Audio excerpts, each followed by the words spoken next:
MSS ప్రేక్షకులకు నమస్తే. నేను మీ మండల సంజీవ.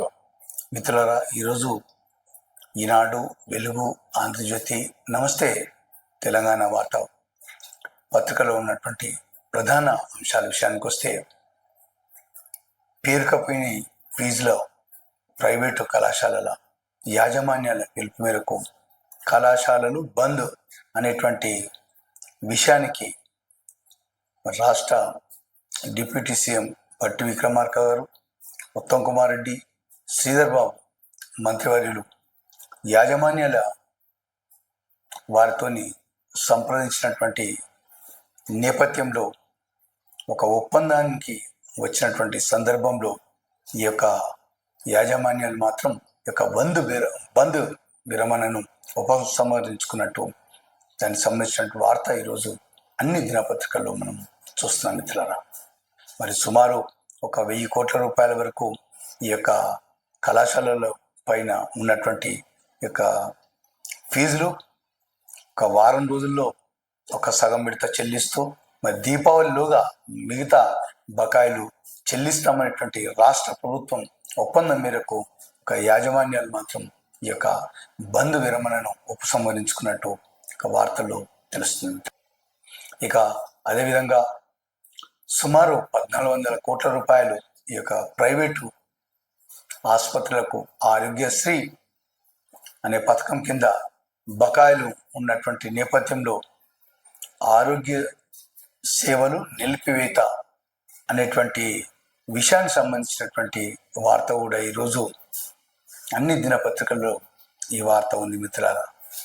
మొత్తాన్ని మీద ఈ యొక్క రాష్ట్రంలో 400 వరకు గుర్తింపు పొందినటువంటి ప్రైవేటు ఆసుపత్రులు ఉన్నాయి. మరి వీటిలో ఒక 1,400 కోట్ల రూపాయలు బకాయి ఉన్నట్టు మనం వార్త ద్వారా తెలుస్తుంది. మరి ఈ యొక్క చాలా రోజుల నుంచి ఈ యొక్క ఆరోగ్య స్కీమ్ కింద ప్రభుత్వం ఫీజులు చెల్లించకుండా నిర్లక్ష్యం చేస్తున్నటువంటి కారణంగా తమకు ఫీజులు పేరుకపోయానటువంటి ఒక నెపంతో ఆరోగ్య సేవలు బంద్ చేస్తున్నట్టు ఒక వార్త కూడా ఈరోజు చూస్తున్నాం మిత్రులారా. గ్రామాలలో, పట్టణాలలో వీధి బల్బులు పక్కాగా వెలగాలి. మరి వీటి విషయంలో అజాగ్రత్తగా ఉంటే ప్రభుత్వం సహించేది లేదని సీఎం సంబంధించినటువంటి వార్త ఒక అన్ని దినపత్రికలో ఈ యొక్క వార్తను చూడొచ్చు మిత్రులారా. ఈరోజు ఈనాడు పత్రికలో ఉన్నటువంటి ప్రధాన అంశాలు చూద్దాం. కృష్ణా జలాల్లో మరిన్ని జలాల వినియోగమే లక్ష్యం, తెరపైకి కొత్త ప్రాజెక్టులు, బేసిన్లో భవిష్యత్తు అవసరాలను దృష్టిలో ఉంచుకునే ఉత్తర్వులు అనేటువంటి వార్త కూడా చూస్తున్నాం మిత్రులారా.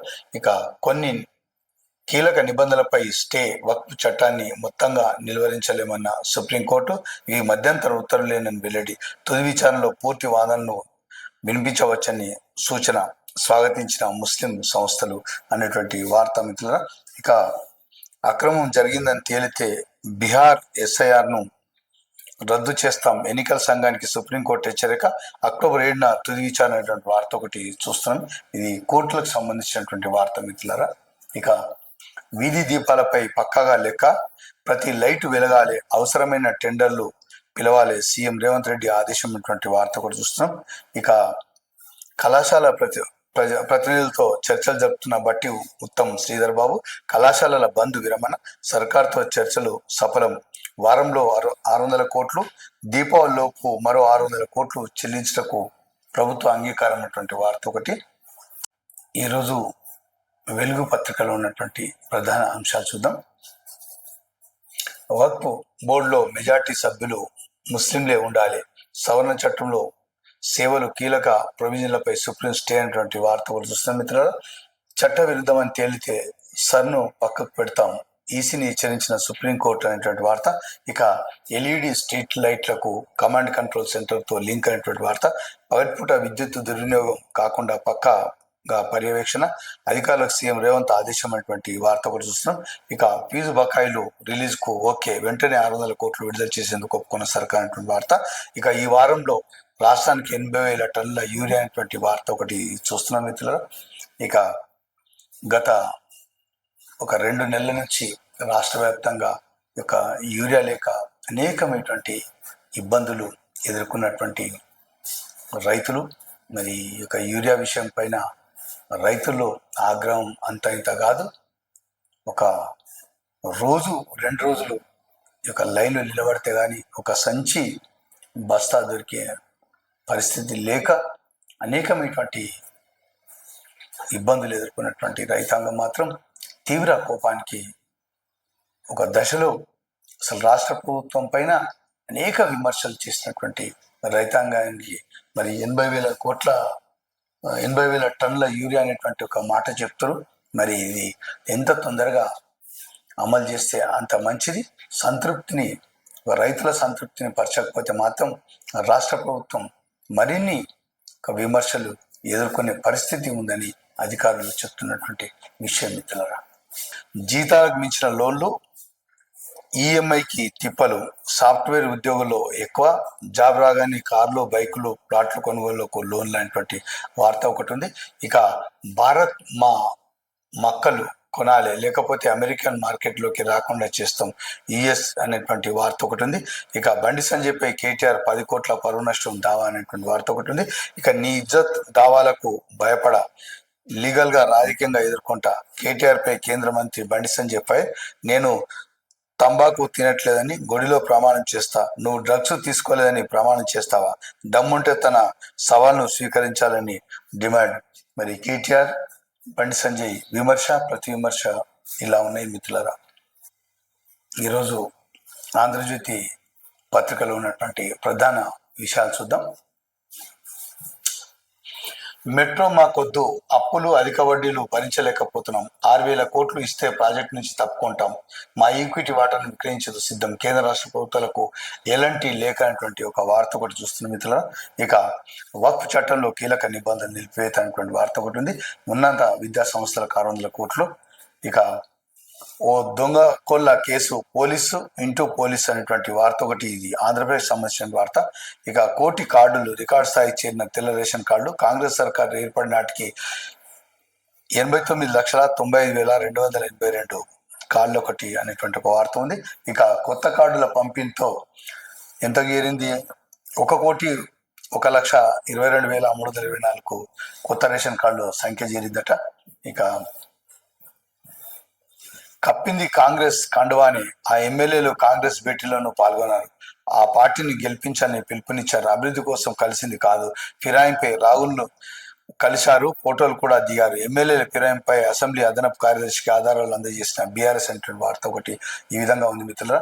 మొత్తానికి మిత్రులారా ఈరోజు ఒక వార్త మాత్రం ప్రధానంగా ఉంది. ఇటీవల బీఆర్ఎస్ పార్టీలో గెలిచి మరి రాష్ట్ర కాంగ్రెస్ పార్టీలో చేరినటువంటి 10 మంది ఎమ్మెల్యేల విషయం, మరి వారు కోర్టు వెళ్ళడం, స్పీకర్ గారు నోటీసులు ఇవ్వడం, మరి వారికి మాత్రం ఒక విచిత్రంగా బదిలివ్వడం. మేము 3 రంగుల జెండాను కప్పుకున్నాం, అది కాంగ్రెస్ కండువ కాదు అనేటువంటి విషయాన్ని స్పష్టం చేస్తూ ఆ ఎమ్మెల్యేలు ఇచ్చినటువంటి ఒక చాలా ఆశ్చర్యకరంగా ఉంది. మరి ఎంతమంది నిపుణులతో సంప్రదించారో, మరి ఎవరి నుంచి ఆధారాలు సేకరించారో, కోర్టులను మరి తప్పించడానికి, ఒక చట్టాలను మరి తప్పించడానికి, మొత్తాన్ని మీద ఇక పదవి నిలుపుకోవడానికి వారు చేసినటువంటి సుమారు నానా తిప్పలు, నానా తంటాలు పడి మొత్తాన్ని మీద వారు చెప్పినటువంటి విషయం ఒక ప్రజల్లో కొంతమంది అయితే ఆశ్చర్యం వ్యక్తం చేస్తారు, కొంతమంది నవ్వుకుంటారు, కొంతమంది అయితే అసలు ఇట్లా కూడా ఉంటారా, ఈ విధమైనటువంటి వ్యవహారంతో కూడా మరి మాట్లాడతారా అనేటువంటి విషయాలు పలు అభిప్రాయాలతో ఉన్నటువంటి మాటలు మాత్రం ఈరోజు రాష్ట్ర వ్యాప్తంగా యొక్క మారిన ఎమ్మెల్యేల పరిస్థితి పైన ఆలోచన చేస్తున్నారు, మాట్లాడుతున్నారు, వాళ్ళు తెలియపరుస్తున్నారు. మరి ఎవరికి వారే ఈ విధంగా మాట్లాడుతున్నారు. మరి ఫిరాయించినటువంటి ఎమ్మెల్యేలు, మరి మాట్లాడుతున్నటువంటి ప్రజలు, మరి వారి విజ్ఞతకు మరి వారే సమాధానం చెప్పుకోవాల్సినటువంటి అవసరం ఎంతైనా ఉందనేటువంటి విషయం స్పష్టం చేస్తుంది మిత్రులారా.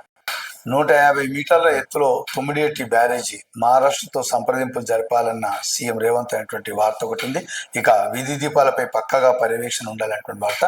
ఇక రష్యా కష్టం మనకు లాభం అనేటువంటి ఒక వార్త ఒకటి ఆంధ్రజ్యోతి పత్రికలో ఇవి మిత్రులారా. ఇక విదేశీ నిపుణులను స్వాగతిస్తున్నాం ట్రంప్ అంటున్నటువంటి వార్త ఒకటి ఈ విధంగా ఉంది మిత్రులారా.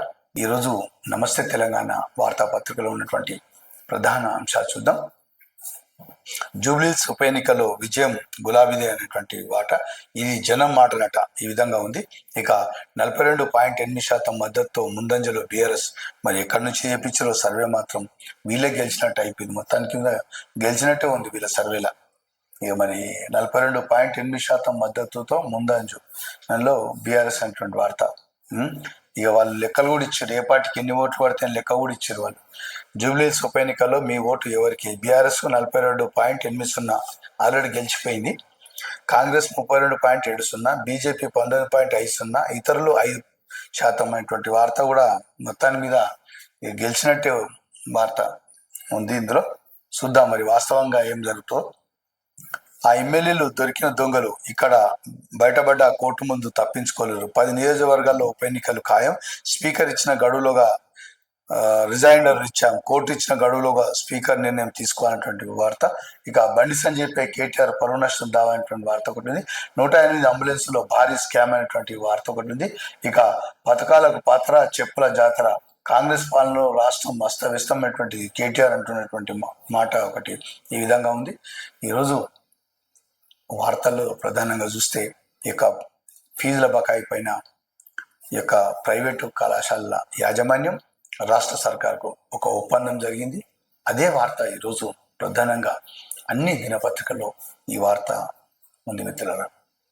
ఈరోజు ఈనాడు, వెలుగు, ఆంధ్రజ్యోతి, నమస్తే తెలంగాణ వార్తాపత్రికలో ఉన్నటువంటి వార్తలు మీకు చదివినిపించేటువంటి ప్రయత్నం చేశాం. నమస్కారం మిత్రులారా.